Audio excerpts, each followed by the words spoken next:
A Saturday edition of Morning Scone presented by Brock, the Baptist Orthopedic Clinic, Hudco Roofing, HudcoRoofing.com.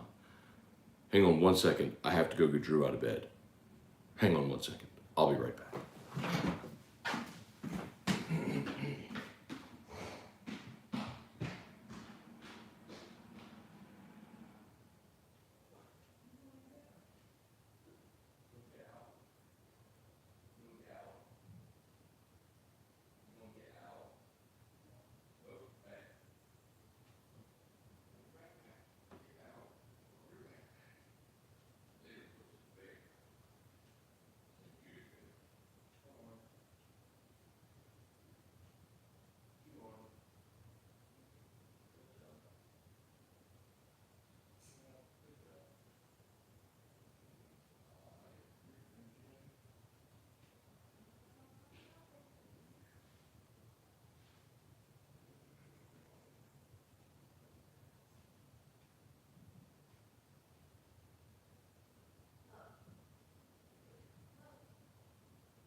You're welcome, Drew. Thank you, Daddy. Okay, what's up, everybody? Good. Welcome to a Saturday edition of Morning Scone presented by Rock Banners Orthopedic Clinic, Hudco Roofing, HudcoRoofing.com. Do business with someone you know. Hudco Roofing, HudcoRoofing.com. How about that? Tigers win. Baseball Tigers take game 2. I have a feeling, y'all, we might just have to get used to this kind of weekend. I'll be curious to see if Jay starts to pitch backwards because it just might be the best bet. You may not have a great opportunity to go out and win Friday night games. So if that's the case, do you kind of pitch backwards and save money for a game 2 and Hilliard for a game 3? Maybe. Anyway, I don't know. But that'll be interesting to see because now you got back-to-back weeks where you've lost on Friday and you come back and you won convincingly on game 2. I said Friday, obviously. Yesterday was game 2, but you understand what I mean. And have a chance to win it today. And I like LSU today. We did see Grant Taylor last night, so I guess we're all going to assume Dutton is going to get the ball to start. But last week they went Taylor Dutton. And so, I'm sorry, Dutton, Taylor, and with Taylor not available tonight, or this afternoon, I guess, I'll be certainly curious to see what they do after Sam Dutton. So, anyway, really good outing by Mikhail Hilliard. That was much needed, man. Back-to-back weeks now, Mikhail has just been awesome. 7 strikeouts for Mikhail. He got you deep into the ball game again. Got you 5 1/3. For a game 2 starter, boy, that's to get you 5 1/3 of 4-hit, no run baseball with 7 strikeouts. You can't really ask for much more from your game 2 guy than what Mikhail's given you the last 2 weeks. So that's awesome. K. Doty had a nice night, 3 of 5. Morgan was 0 for 4. Cruz had the homer in the first, which gave LSU its first run. But really, I think, when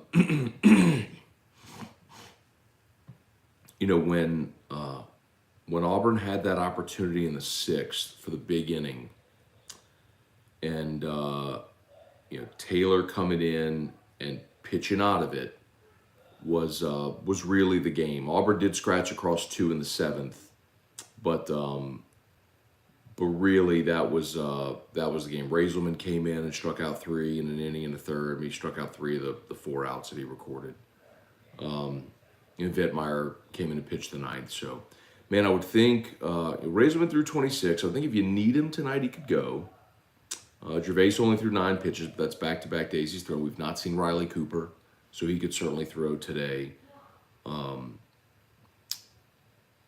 got a lot of arms available to you if you need them in this ball game. So see if you can go slug your way to another win. So and the Pels won last night. I did stay up and watch the Pels. So that was I sweep the season series from the Lakers. They further bury LA. And that really came down to the final 2 minutes of that ball game where the Pels took over. What was a back and forth game where they were exchanging the lead late, and the Pels made the plays, got the stops, and it was fun to see Anthony Davis miss a couple of free throws and the Pels convert. So really nice win for New Orleans as they are in the driver's seat for the 9 seed now in the West, and it would take a plum miracle at this point for the Lakers to retain that pick. So the Pels are likely going to recoup their top 10 protected pick, which is incredible. Okay, let's say some good mornings here. Truax, what's good? Matthew Barbera, Kelly Gross, good morning. Quentin Breakbill, good morning. Mark Vitanovich, how did the Pels beat LeBron James last night in LA? The Lakers aren't a very good team, quite honestly. And they did have AD back, and they did have LeBron back for that game. But the Lakers just aren't very good. That's at its most basic level. That's it. And the Pels, boy, offensively was not a great night for New Orleans. And Brandon Ingram, you're going to look at the stat sheet, see they scored 27. BI had 27, and hang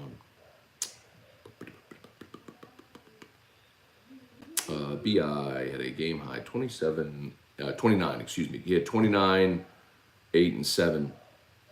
But he certainly took some questionable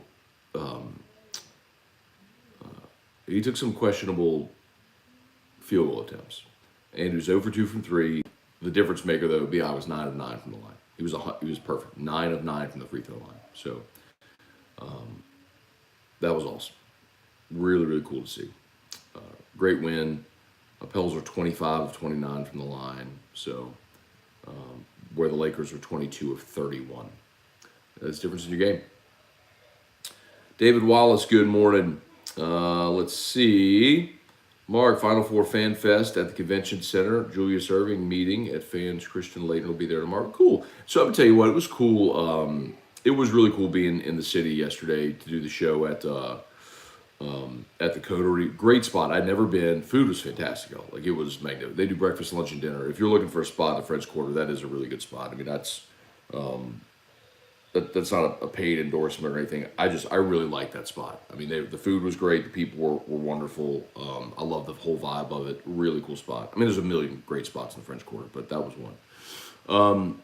And just, I made a point to take the Superdome exit at Poydras, so I came up Poydras and then down Canal, so I could just kind of get a feel for all of the people, fans of what schools were there, and it was jam-packed, man. It was so much fun to watch, to see the energy and the life in the city. So, boy, New Orleans, I think, is just going to have an awesome, awesome weekend all the way around. Duke and Carolina and Kansas and Villanova. Told y'all during the show yesterday, there were some people that walked in that were Purdue fans. They thought this might be Purdue's year. So they booked a trip to New Orleans, and Purdue got bounced, but they made the trip anyway. I think there was a lot of that too. So that's why New Orleans should always host. I mean, it should be in a permanent rotation. All the media hotel and everything is the Hyatt right next to the right next to the Dome, so everything is walkable. It's not like that everywhere.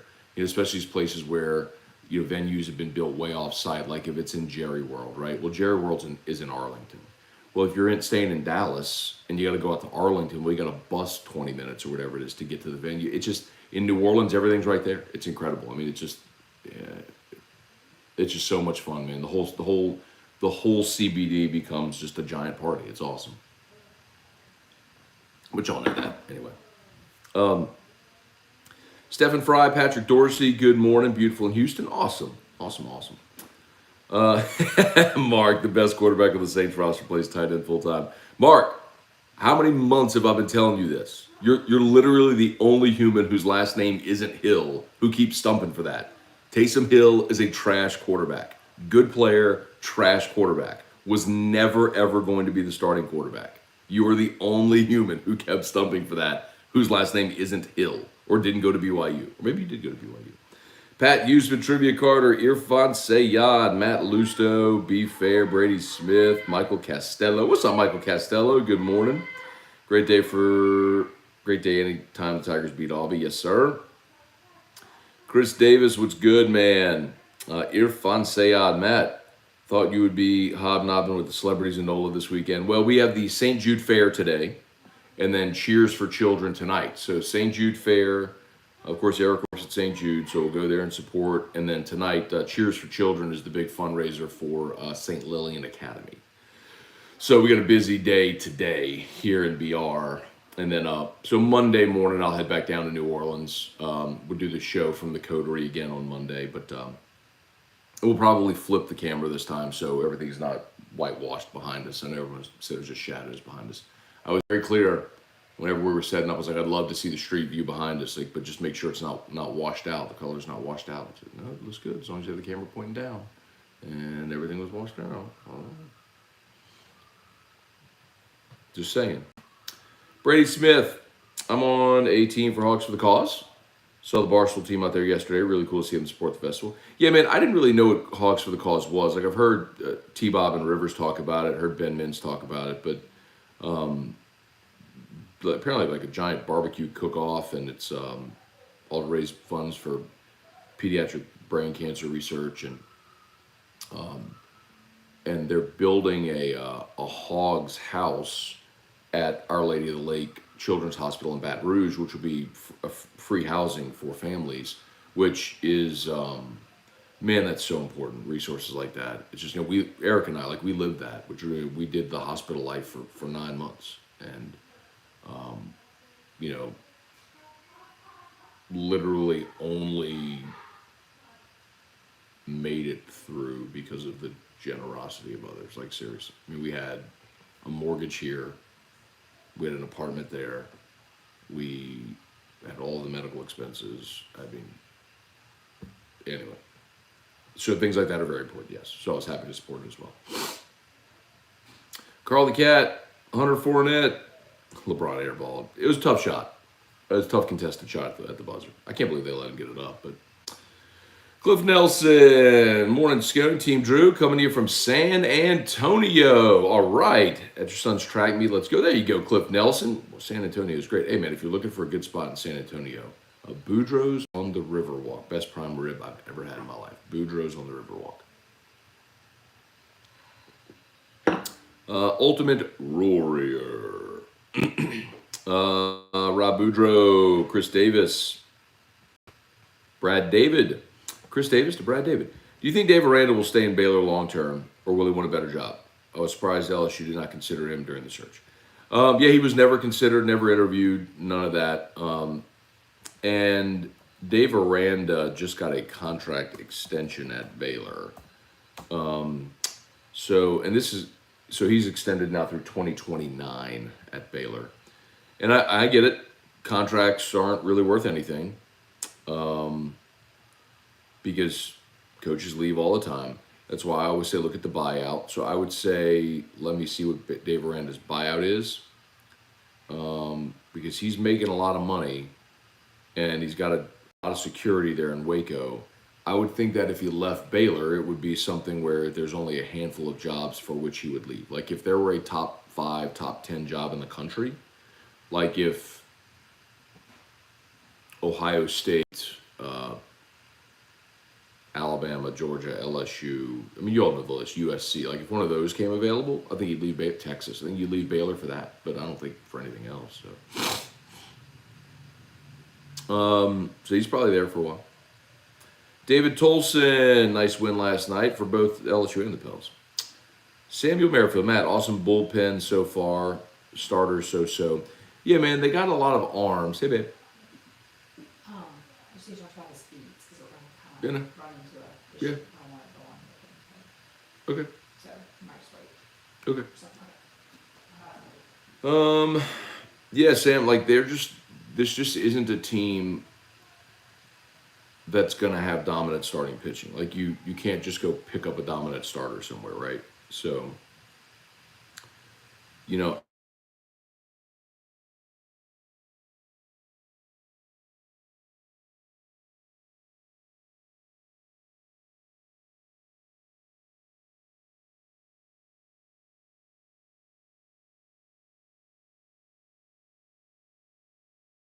where they might even go week to week to where if there's a matchup that favors a certain pitcher, they think they may go with that guy. I mean, be interesting. Hey, Dad, good morning. All right, down in Orlando. Hit a bit. Stephen Fry seems to be black and white with this baseball team, no gray area. What do you mean? Warren Beasley. Hopefully Jay gives Yellowstone the ball today. So is that Riley Cooper? Oh no, that's Dutton, right? So I've learned that. That's Dutton. Yeah, I think Dutton's going to start today. I would assume that's the case. Jerry, good morning from Hogs for the Cause. All right, Jerry. I got to do that next year, I guess, man. Seems like a lot of people are down there. Craig Dugas, good morning, or Dugas. The Gavin Dugas thing has really thrown me off. It's made me habitually pronounce the S now, but I think that's the only Dugas that I know that pronounces the S. Amy Hyde, Billy Davis, Jared Weber, good morning. Where's Javen Coleman and Birdie Dross been all year? So Javen Coleman blew out. He's done for the year. He tore his UCL. So that's a devastating loss because he was your best left-handed arm and quite honestly a potential weekend starter. And Birdie Dross, where are you going to play him? I mean, you're not taking Dylan Cruz out. You're not taking Gavin Dugas out. You got Gio in right field right now. So, last night on Twitter, there was a lot of talk about Travinsky, a pass ball, and I tweeted, that's why Milazzo is going to play as soon as he's available to return. And the thing that a lot of the pushback has come is because Travinsky has hit 3 homers in SEC play, which he has, which is awesome. The point that I have made and will continue to make is that's great, but you've got offense on this team already. While it's a luxury to have a guy like that in the 9-hole, no doubt, it's not a necessity. What you don't have is defense on this team. And at a premium defensive position, I would take an elite defender. Now, if you want to keep Travinsky's bat in the lineup, fine. I'm good with that.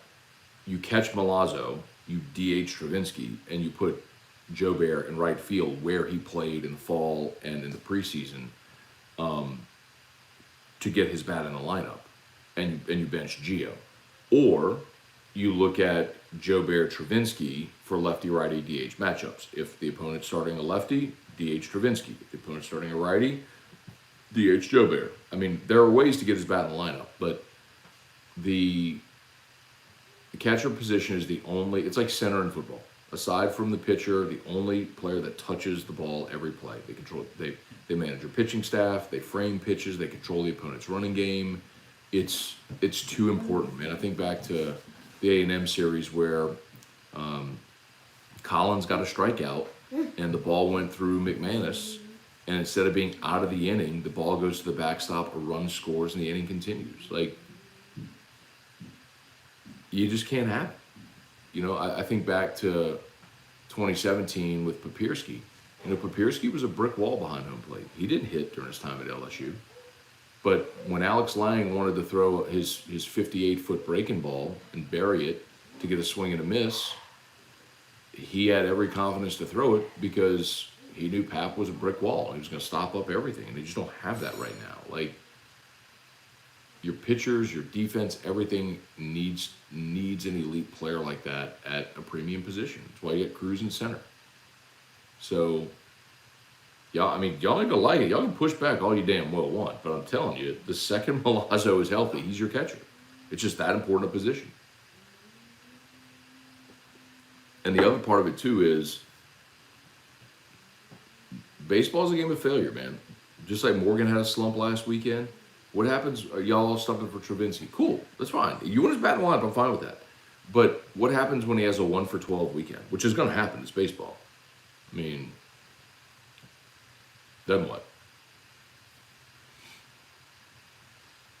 Rode Yule, Dylan Cruz, man amongst boys. Might go down as the best ever to come through here. I know it's a bold statement, but he's just different. He's a pro. I mean, he's a pro playing college ball. There's no doubt. But so is Bregman. I think sometimes we're prisoners of the moment in that respect, Rode. But you're right. I mean, he is a pro playing college baseball. But so was Daniel Cabrera. Cabrera was a pro playing college baseball.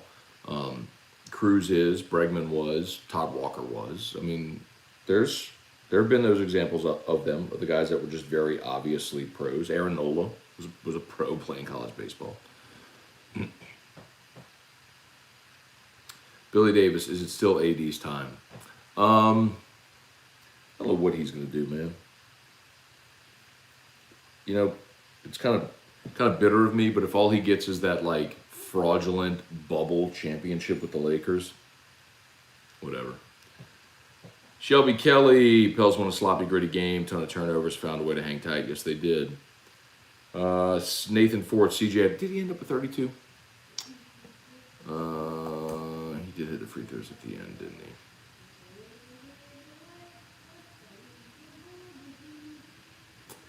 Let's see. I think you're right. Yeah, CJ at 32, BI at 29. So wasn't a game high for BI. Good catch. Reagan Lee, Gary Atchison, morning Matt, family. Mikhail was the MVP for our staff at the end of last year. Continues to impress. That's so true, Gary. I'm gonna tell you, man. And I was skeptical because typically when you're a guy like Hilliard, you've been around for 5 years. Everybody's seen you. The book is out on you, and that's true. I mean, he struggled at the start of this season, quite honestly. But one of the things Mikhail said at the end of last year, just very publicly, I mean, said it like that he was more comfortable as a starter when he knows it's his day to pitch and he goes through his starter's routine and all that stuff, as opposed to coming out of the bullpen. And when you have 3 better starting pitchers, then there's no real justification to start him. But if you don't, and you're looking for a starter, you're just looking for someone that can eat up innings, great, start him. Let him get you through 5 innings scoreless. Absolutely. He's been great. Especially the last 2 weeks. He wasn't great against A&M, even though you won that game. But the last 2 weeks, Florida and then last night against Auburn, he's magnificent. Patrick Cason, Ryan Amanda Guidry, good morning. Blaine Smith, you guys made a great catch. He did, man. What a play. When in the 6th, when Auburn was threatening, fly ball down the left field line. Look, he was just in foul territory, but a magnificent catch by Dugas. Leaping catch, kind of tumbled into the wall. Yes, fantastic catch. Yeah. Okay, So- hold on. Erica's going to go over 2 things real quick. If you are gonna go somewhere before, I don't Pay want to put on attention. his fair outfit before y'all leave. Okay, we're not putting on the fair It's outfit. Gonna get dirty. Going to get dirty, yes. So this stack with a circle, Okay, the gym shorts, okay, onesie is for when you dress them. This stack is for right before y'all leave. got it, Nighttime diapers, I don't have to change them. And Got then it. the onesies and shorts so we wet. got it, Now the shoes are out for both attires. got it. Blue slip-on, blue slip-on polo shoes. Multiple wardrobe changes Well, today. because his stomach gets dirty. It's not because I care. I let him wear this all day, but he's gonna get filthy. So so that's all on the counter. Same socks and shoes both times. They're the little blue. You haven't seen them yet. You haven't put them on yet. Hair needs to be on point. Got it. Good hair. Kind of like yours right now. Kind of like yours right now. That's it. Oh, it's setting. Her hair is setting. Shout out to Brock, the Batters Orthopedic Clinic. Need an orthopedist? You go to Brock. They're the best. Hudco Roofing, HudcoRoofing.com. After Hours Clinic is open today, so all your sprains and strains, you need an x-ray, anything like that, Brock is open. So After Hours Clinic, check them out today. Hopefully you don't need them, actually, but if you do, they're there.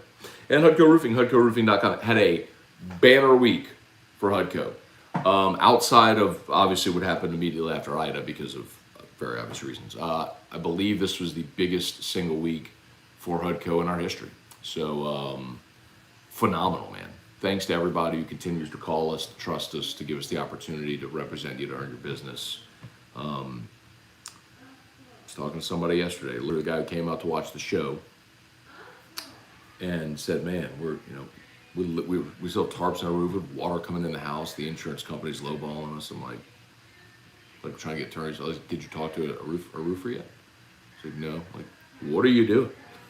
Call us. Let our field inspectors go meet the adjuster and try to get this done for you. Like, that's what we do. We have people that are experts in handling your insurance claim and getting that stuff approved. So call us, HudcoRoofing, HudcoRoofing.com.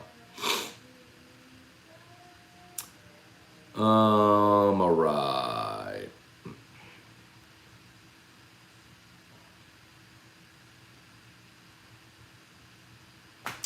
Let's see. Cliff Nelson, Colby's with me. Says hi. Tell Colby I said hello. Hope she's doing awesome. Brown Bear 765. Morning, Matt. Used your grand jury saying on a coworker this week talking about Watson. He stated it did not apply in this situation. Needless to say, I immediately stopped that conversation. Okay, right, exactly. Though it doesn't apply in this situation, of course, because it's devastating to your argument. The old line is that a grand jury would have died a ham sandwich. Like, that's why and again, I'm not ever gonna criticize an accuser or anything along those lines. I don't know the facts of the case, but one fact that we all know is that a grand jury failed to indict Deshaun Watson. And in order to gain an indictment, all you need is probable cause. That's the same burden of proof that a police officer needs to pull you over. I mean, is there probable cause to think that he might have done this? And when you can't even present enough evidence to suggest probable cause to a grand jury, you have no evidence. So you can believe what you want, but anyway. Tommy Poole, good morning. Dwayne Boudreaux, good morning. Glad you made it out of the city. Chris Davis, Hunter Fournette, Raiselman came in and was jacked. He threw 99 last night. Again, Chris Davis, what's up? Brody Dupree, sup, Matt? Remember when I asked you on Twitter a few weeks ago? I'm gonna stop you, Brody. No, I don't. But remember when I asked you a few weeks ago that maybe LSU would consider pitch money at the back end of the week instead of the front end for a better chance to win a series on instead of the front. I know you'd throw your ace Friday, but this year we don't have that guy. Brody, I don't remember you asking me that. I get a lot of tweets every day, but I'm not opposed to that idea. Of pitching backwards. We saw, but either way, you're still kind of punting Friday night, which you're kind of doing right now anyway. But yeah, I mean, you could throw money in game 2 and Hilliard in game 3. You could certainly do that. Let's see. I don't know if they will, by the way. I have no idea if they will. Tracy Poole, Matt Lusto, announcer at Minute Maid, kept saying Gavin Dugas. Yeah. We've heard Dugas. We've heard Dugas. Yeah, they've gotten creative, for sure. Chris Davis watched Tennessee last night. Thought they didn't have frontline pitching. Researched them and their weekend starters, 15-0 with a 1.63 ERA. Their numbers in SEC games are better than that. Yeah, dude, they're phenomenal. They've been playing awesome. There's no doubt.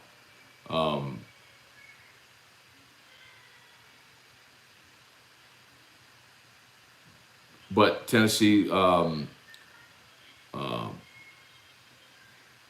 Chad Dallas was their guy last year. He's gone. It's interesting because basically everybody in the league lost their aces from a year ago. It's not to say there's no pitching because dudes that throw mid-90s grow on trees now. It's weird, but it's true. But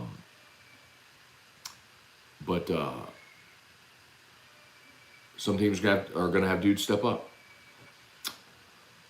Let's see. Hunter, hope Gio gets some hits today. Rapping batches. DA, Matt, would drafting number 18, Damone Clark from LSU replace Malcolm Jenkins make sense? No. He's a linebacker. He's a thumper between the tackles linebacker. He's not a safety, no. Brian Pinton, good morning from the other Big D, Denver. All right. Safe travels today. Tracy Poole, let's see, Matt, if all AD wins, is the bubble title the Pels have quietly made one hell of a deal? They've already made a hell of a deal. Voodoo, sorry, but Cabrera isn't close to Cruz level. Cruz is the best all-around player I've seen at LSU. I'm not saying he's close to his level. That's not what I said. I said he's a pro. That's what you're missing, Voodoo. And when Cabrera was homering, like, straight off the bat as a freshman, like, in every game. When his first AB? I think his first AB homered and doubled. Like, Daniel Cabrera is a pro. Like, he was a big leaguer playing college baseball. I'm not saying he's Dylan Cruz, but that's like saying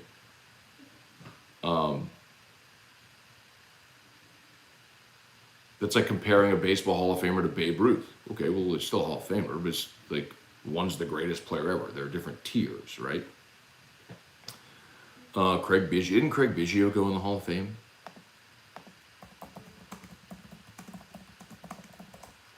Bagwell. Did Biggio go in the Hall of Fame?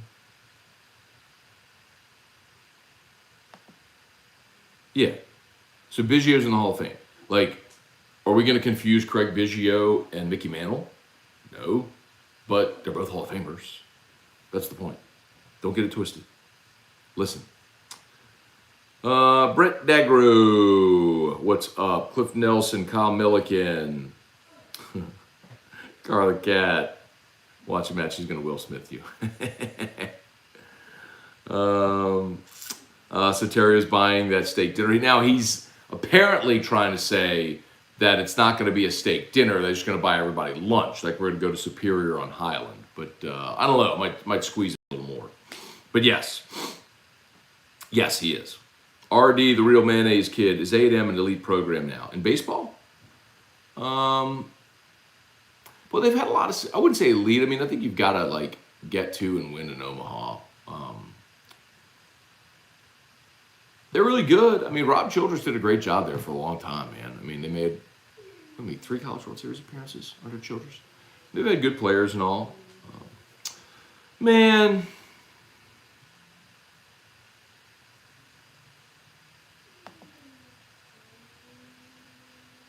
Spammers.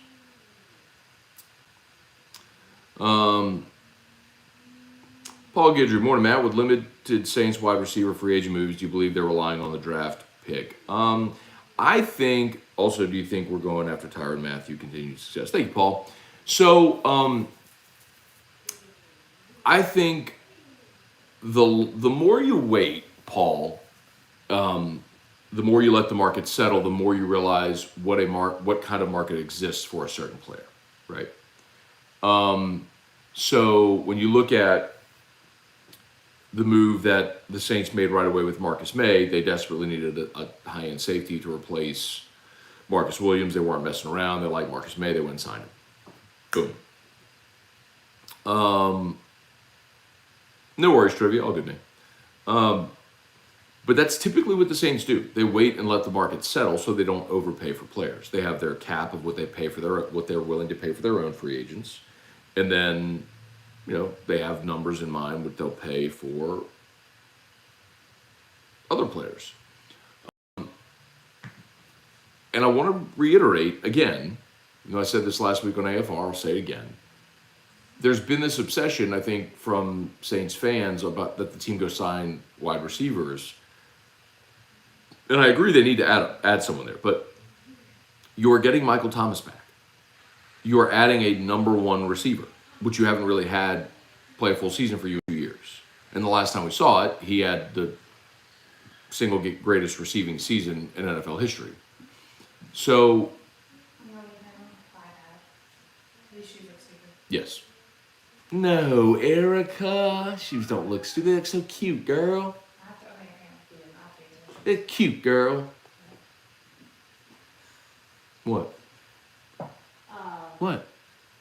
I'm going to give him this over here because he's got my phone. Okay. He can't pick it out and get out because it's too hard with his arms. Hey, buddy. Okay, come over here. Put this iPad over here.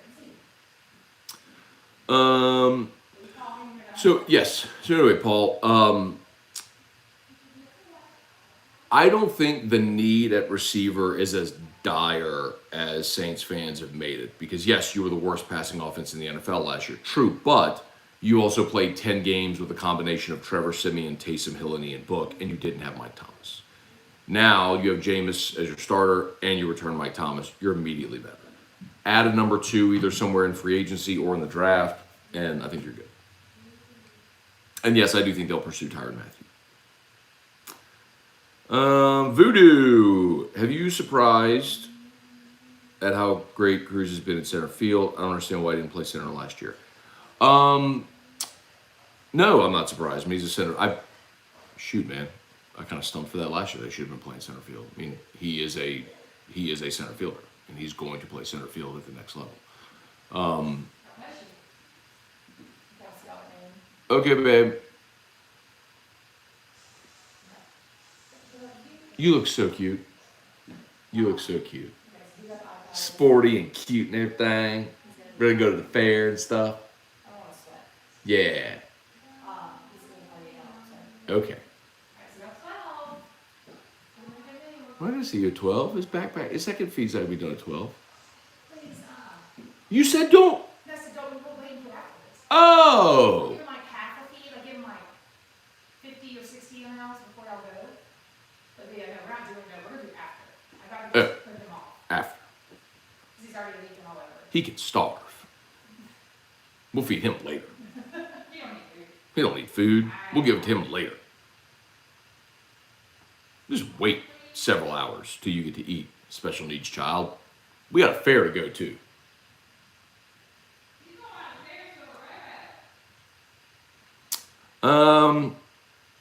All right. Larry Garner, good morning. Chris Davis, Matt, is there a chance it takes a while to fix the pitching situation? Most of the top players committed by their sophomore year in high school. Well, Chris Davis, I will say that transfer portal changes things dramatically. I mean, and then look at guys, and then guys always develop. Look at guys like Razelman, right? I mean, he was a guy who was giving up baseball, and now he's throwing 99. Jay and those guys are going to scour the country. They're going to find arms, and they're going to be fine. I really don't worry about it. Rob Boudreau, not sure how your sponsors feel about it, but I always love when they're always on time. And Ryan says, we'll give you the bird. I like it too. I think it's funny. That's River City's 1 hour air. They're always on time, but we'll give you the bird. That's why I do it. I set it up for him to say it. Chris Davis, Superior has great filet mignon. Good to know. Voodoo, are you Cruz in the closet secret lover? I mean, Dylan Cruz, that's no, like, bold take. He's a pro. Like, he's a pro playing college baseball. He's a 5-tool guy. I mean, he's got speed, he's got the arm, he's got the glove, he can hit for power, he can hit for average. Power to all fields. I mean, he's a top pick in the draft and a guy who will probably be playing Major League Baseball within 2 years of being drafted. Irfan, frustrating thing about Thursdays, the error did them in. Morgan blocks that ball, they're out of the inning. And Irfan, that wasn't even ruled an error. And that's the thing, well, like, you can go look at box scores, but box scores don't always tell the story depending on how the official score rules it. Like I referenced earlier against A&M when Collins got the strikeout and the ball went to the backstop and the run scored and the batter got to first base and the inning continued. That wasn't ruled a pass ball, that was ruled a wild pitch, which is insane. Like 100% should have been a pass ball. It was 100% on the catcher. So box score doesn't always tell the story. Kirk Travinsky hasn't improved behind the plate. I mean, he's better than McManus behind the plate, but he's not a great option. Blaine Smith, hopefully Duke, North Carolina comes down to buzzer beater and the Tar Heels win. I'm going to disagree with you, Blaine. I think Duke wins, and I'm pulling for Duke. I want to see Coach K go out on top. I think it'd be a great story, great theater. If this team keeps scoring like they have so far, they'll be one of the top hitting teams in LSU history. Will they be one of the top hitting teams in LSU history? I'd have to look for context, but it doesn't feel like, I mean, certainly not like 97. I mean, 97, they hit 188 home runs. This team won't come close to that. So, you might have to, like, actually break it down sort of by era and look to 2011 when they changed the bats. So maybe from that point on, the 2013 team was incredible. People forget, like 2013 was like this team with respect to the fact that they hit 1 through 9. And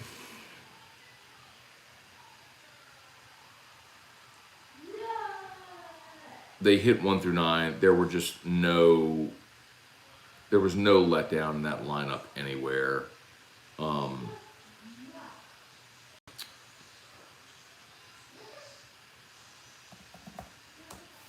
mean, even when you look at someone like Connor Hale at second base hitting 340, I mean, it was crazy. Hang on, I want to find that now. Now I'm interested. Let's see. 2013. Right here you go.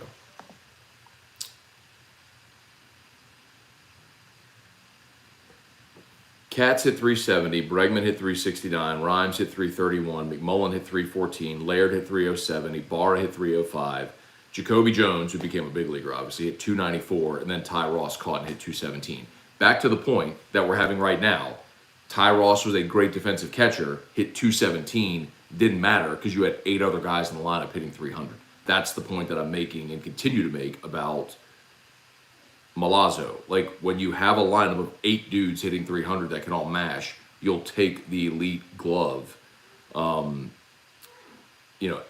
by the way, Stevenson that season started 33 games, so he became your starter in center late in the year, hit 193.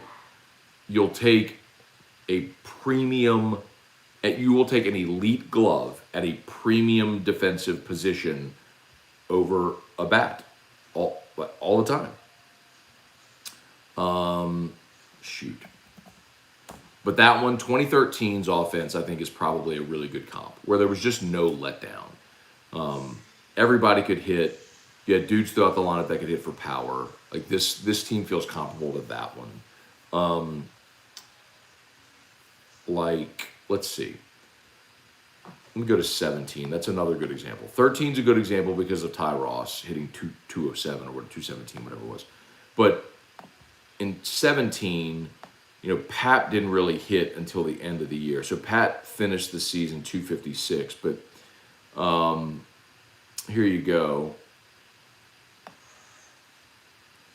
You had Watson at 317, Duplantis at 316, Freeman at 315, Dykeman at 308, Kramer at 307. So 1, 2, 3, 4. You had 5 dudes batting over 300. Josh Smith at 281, Bo Jordan at 268, Slaughter at 257. But remember, they rotated those guys a lot. Nick Coombs started 37 games that year. Romero started 21 games behind the plate. So they did shift it around a little bit that year. But Pat ended up hitting 2, I think, and he hit 11 homers. You remember, Pat hit like 5 homers in the postseason that year. It was weird. Like he got, I think he hit like 3 in Omaha.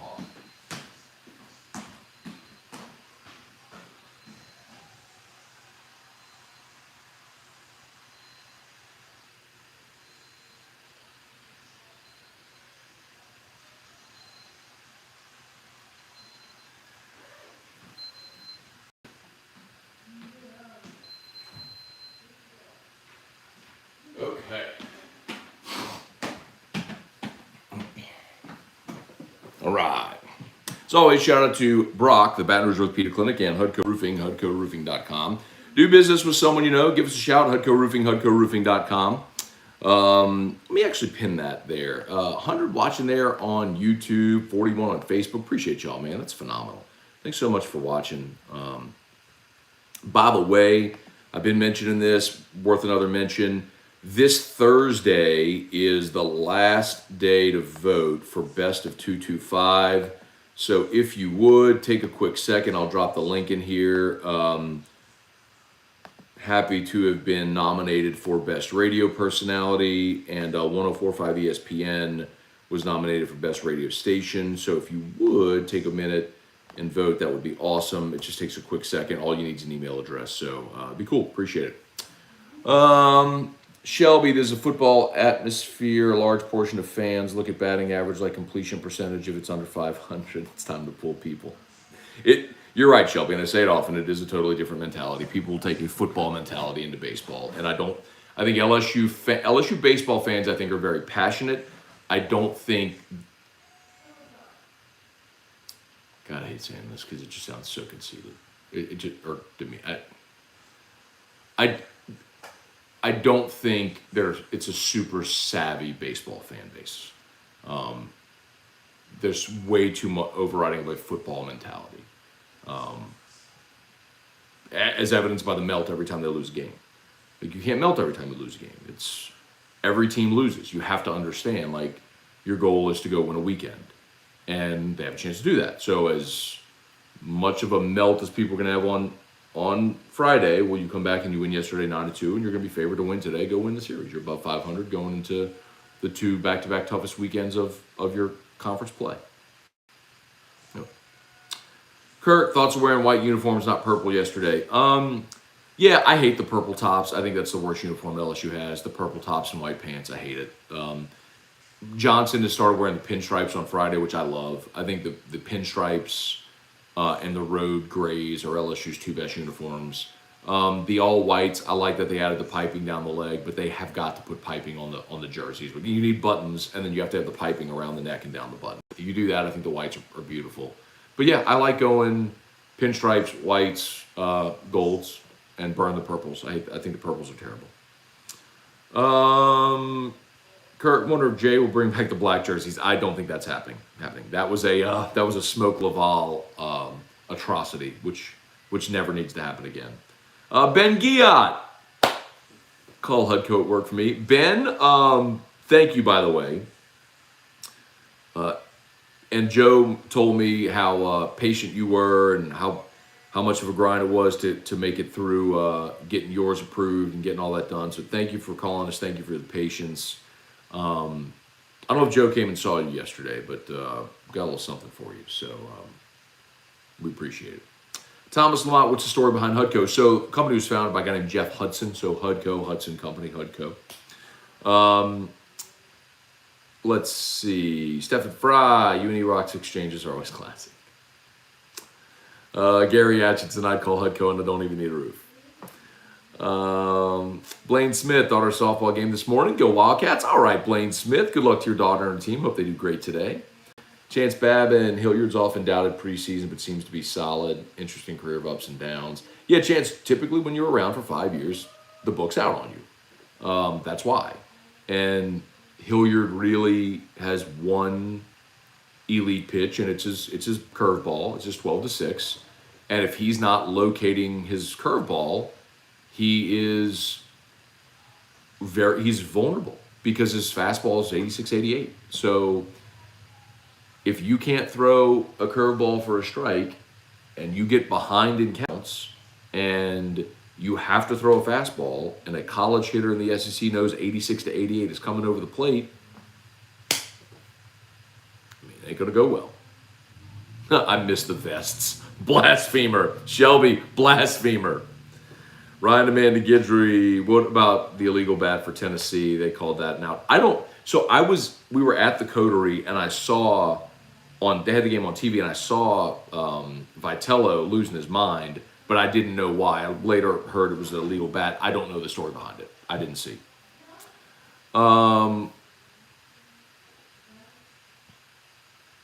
Chris Gordy, what's good, man? Blaine Smith, he reminds me of Poche. He's a gamer, knows how to battle. Poche, especially considering from the left side, was, I think, had a better arsenal than Hilliard. Poche started straight up as a freshman, and the thing about Poche was he could just pump strikes, man. He's the old bulldog mentality, right? He was just a strike thrower. Nobody won more games in the history of the program than Jared Poche. So,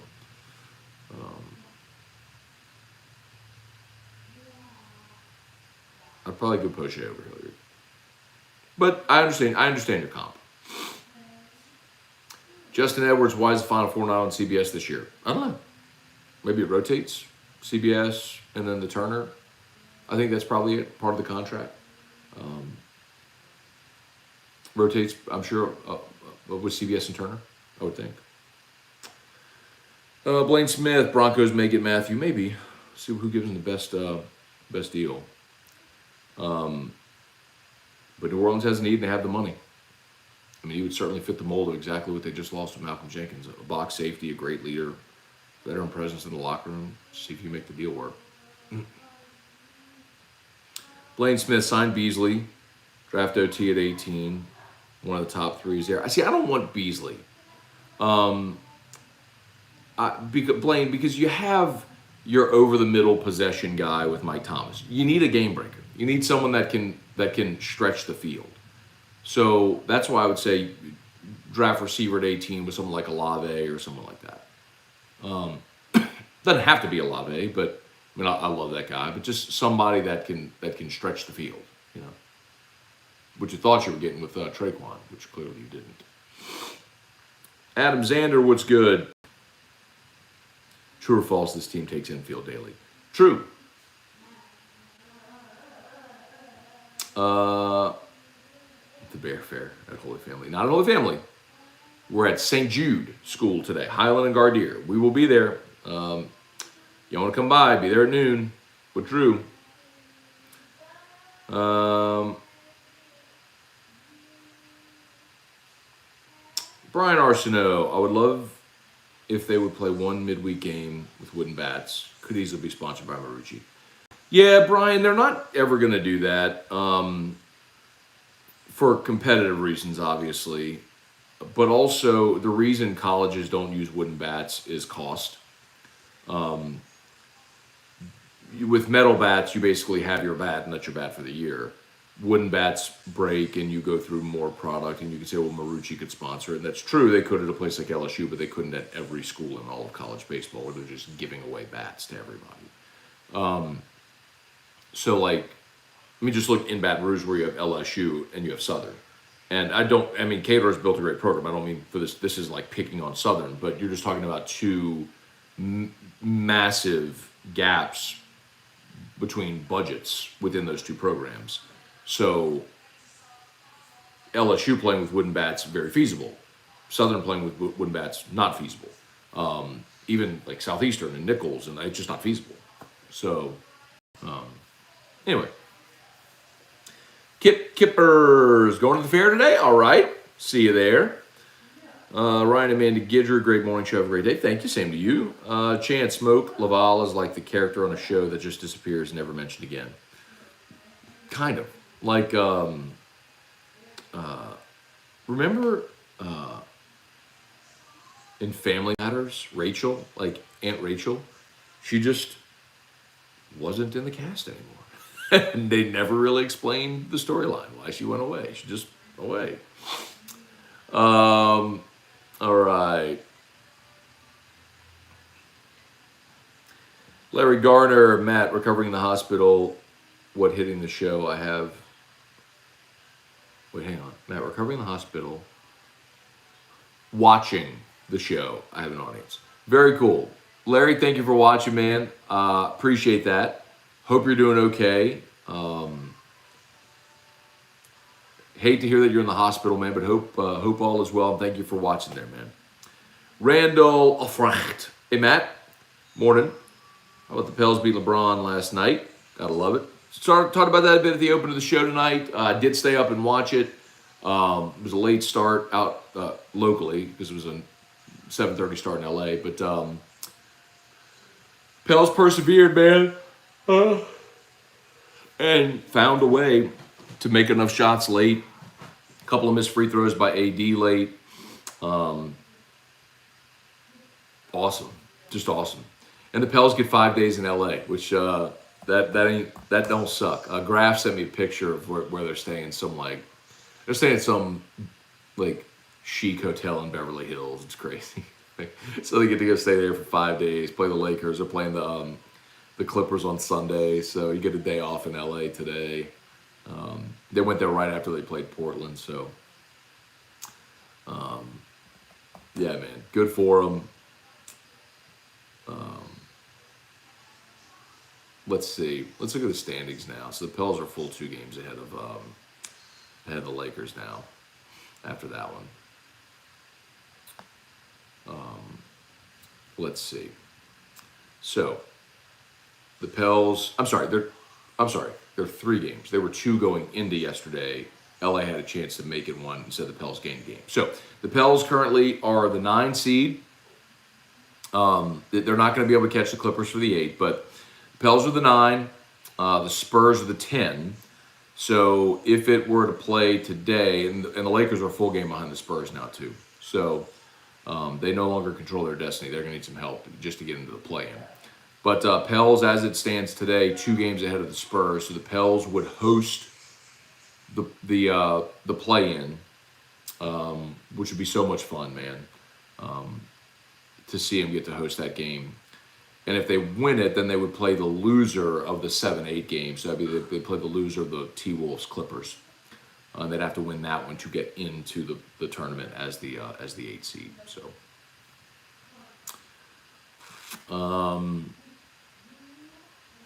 buckle up, could be fun.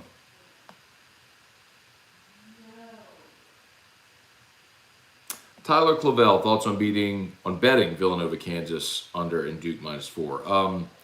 I don't have a thought on the total with Villanova and Kansas. I would probably lay the 4 with Kansas. I know Villanova wants to slow the pace. That's kind of what they do. I mean, the game they played against Houston was 50-44. I think the injury last week to Villanova for a team that already only rotated about 6 guys is just devastating. I don't know how. I mean, it's hard to see Nova winning that game. I would take Kansas, and I do think Duke wins and covers as well. Seth Rushing, Matt, when a player decides to go in the transfer portal, do schools around the country get notified? No. You just have to check. You have staff members that check the portal every single day. Paul Guidry, do you have an MLB team or do you mostly root for LSU baseball? I do, Paul. Some of y'all laugh, but I do cheer for the Yankees. You can thank my dad for that. Yeah. Love to watch the Yankees. I don't love Cashman's comments about the Astros.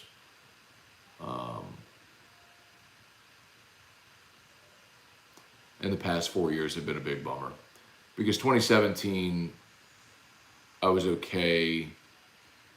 I mean, you're never okay to lose, but 2017 felt early. It was like, okay, they almost like the Bengals this year. It was like, man, they were probably a little ahead of schedule, but it was made you really optimistic about what was to come. And the last 4 years have been really disappointing. Anyway. But yes, I do watch a lot of baseball, and Erica hates it. Chris Davis, greatest high school bowling state championship ever was played Thursday. The Bears runner-up to Brother Martin by 2 pins after like 240 frames were bowled. Awesome. Sounds great. 2 brothers of the Sacred Heart schools. Hunter Fournette, anytime a team beats us, they automatically go to my hated list for minimum of the next 3 years. Possibility of the Pels trade Zion. Next to nothing. Next to nothing. Rob Boudreau, my memory is getting bad. Did Ryan Terrio play for Smoke or was he gone by then? Ryan's last year was 0-1, which was Skip's last year. So Ryan's last game was the loss to Tulane in the Super Regional, Skip's last game. Eddie Van Gundy, McCullum was the leader last night. Kenneth Martin, curious, Matt, in your professional opinion in the history of LSU baseball, who's the greatest player of all time? Oh, wow. Oh, Gavin Dugas. Look at that. Top 10. SportsCenter top 10. Atta babe. Number 7. No, top 10. Atta babe.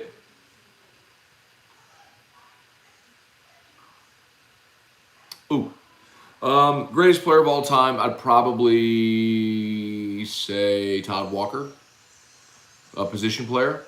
And now, like, if you're talking about greatest career, okay? Greatest career, I would say Eddie Furness. Eddie Furness had the greatest career in LSU history. He's 36, so he deserves to be retired. But if you're talking about the best player, Todd Walker coming in hitting 400 as a freshman is just bonkers. And, you know, I go Todd Walker and Bregman as the 2 greatest talents to ever come through the program. Pitching, it's Ben McDonald, Aaron Nola, Ben McDonald. I think Ben has carried that torch for so long, but I actually do think that Nola had a more dominant career at LSU than Ben did. A lot of people don't like to hear that. They think that's blasphemous. I mean, that's almost like saying Joe Burrow is better than Billy Cannon. I get it. I get why people aren't down with that to have the conversation, but I think you can have that conversation. All right, let me see if I can go quickly here, finish this up. Smash that like button, by the way, if you're still 100 watching on YouTube and only 44 likes. I think we can get that number up, man. Smash that like button. If you're watching on mobile, just X out of the live chat, hit the thumbs up, then tap live chat again, and the comments come right back. Appreciate that. Appreciate everybody who's watching. Facebook, please like, page, share, post. I'm gonna plug in my dealio here. There we go. Cody Brunette or Brunet. Hope Tyron doesn't end up at Tampa with Brady and Bulls. True. Gulf South. Heard your Scone and T announcement about being on Wednesdays. What about during football season? We'll go back to twice a week like last season. Good question. Don't know yet, Gulf South. Good question. We may have to alter it during football season to see what we do. Good question. Earl Morgan. Good way to spend a morning listening to the man who knows and loves LSU sports. Thank you, Earl. That's very kind. Appreciate you for hanging out with us, man.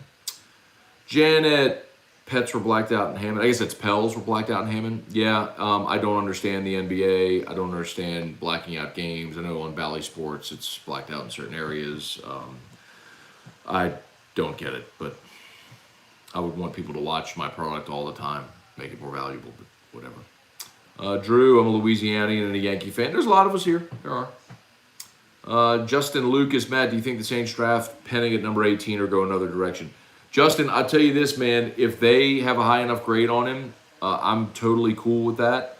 If they decide to go receiver at 18 and they're confident in someone like Hurst at left tackle, and that's the route they go, I'm cool with that too. So I kind of danced around your question, but but to answer it, if Trevor Penning is available at 18, by the way, that's a big offensive tackle from Northern Iowa. If he's available at 18 and they use that pick on Trevor Penning, I'm totally good with it. 100% good with it. Not that they're asking my opinion, but you did, so I would be good with it.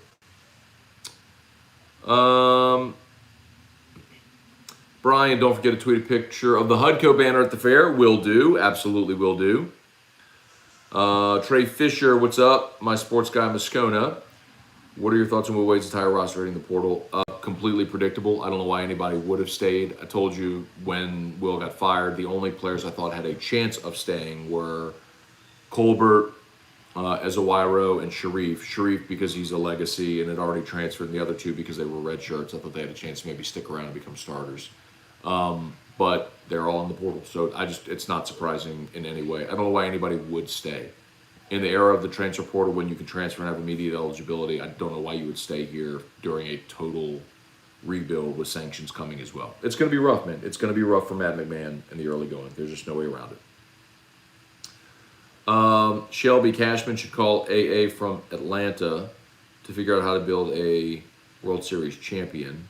Go Braves. Chance Babin, still insane that Brett Laxton had 16 cases in the national championship as a freshman. Remember watching it, man. I remember it well. And Laxton, by the way, works at Marucci. It's really cool. He does quality control at the Marucci facility here in Baton Rouge. So if you walk into Marucci when they're handcrafting bats for big leaguers at Marucci, right off of Segan, Brett Laxton's in there. Brett Laxton does quality control and all this, but it's really cool, man. I kind of geek out a little bit when I get to go in there and talk to him. He's a great guy too, man. I think he was when I knew so much about him in his career the first time I met him over there, I think he was a little surprised. He was a little taken aback by it. Great dude, though. Brett Dagro, World Series prediction. He's going Braves, Jays. How about Kevin Gausman signing with the Blue Jays? The AL East is so brutal.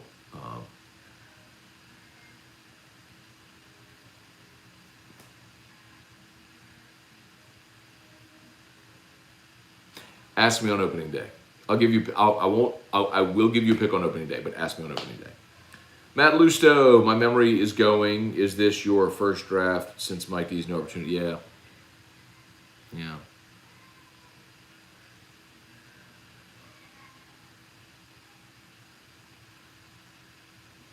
Tear. I miss Mike D. One of my favorite people in the world, man. Mike D and I were texting the other night, man.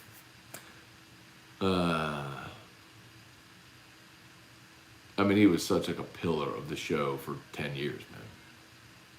Every Thursday for an hour for 10 years,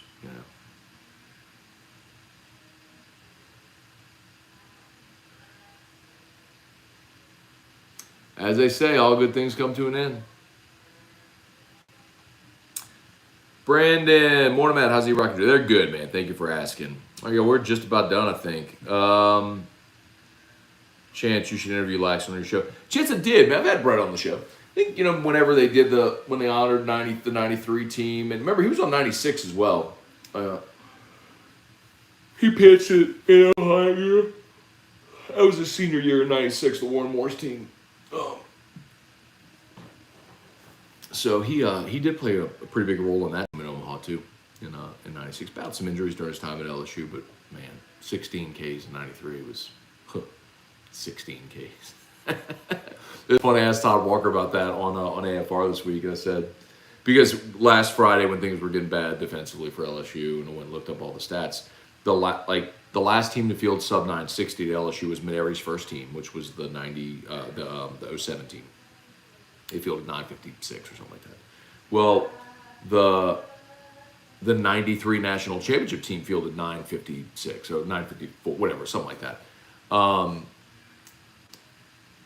And I asked Todd, I was like, man, look, it's been 30 years. I mean, just remind us, like, that team apparently didn't have a great field percentage. Like, how were we able to overcome it? He goes, well, it helps when you got a guy that strikes out 16 batters in the championship game. I'm like, yeah, well, that's 16 fewer plays that your defense doesn't have to make behind you. They basically have to make 11 outs behind you. Anyway. All right, y'all. We're done here, man. Appreciate y'all so much for watching. As always, shout out to Brock, Baton Rouge Orthopedic Clinic, brortho.com. Brock, you need an orthopedist, go see our friends at Brock. After Hours Clinic is open today. Of course, Hudco Roofing, hudcoroofing.com. Do business with someone you know. Hudco Roofing, hudcoroofing.com. Oh, wait, real quick, before you go, two things. I know a lot of people ask often. Yesterday, we did an AMA, GameCoin AMA. So me, David Mailer, Frankie Batto, the two co-founders. That's on the GameCoin YouTube channel if you're interested. And I am posting in the chat, in the comment section, link for Hudco. So if you had high wind this past week, heavy rain, got a roof issue, fill out the contact form at hudcoroofing.com. We'll be in touch immediately. Hudco Roofing, hudcoroofing.com.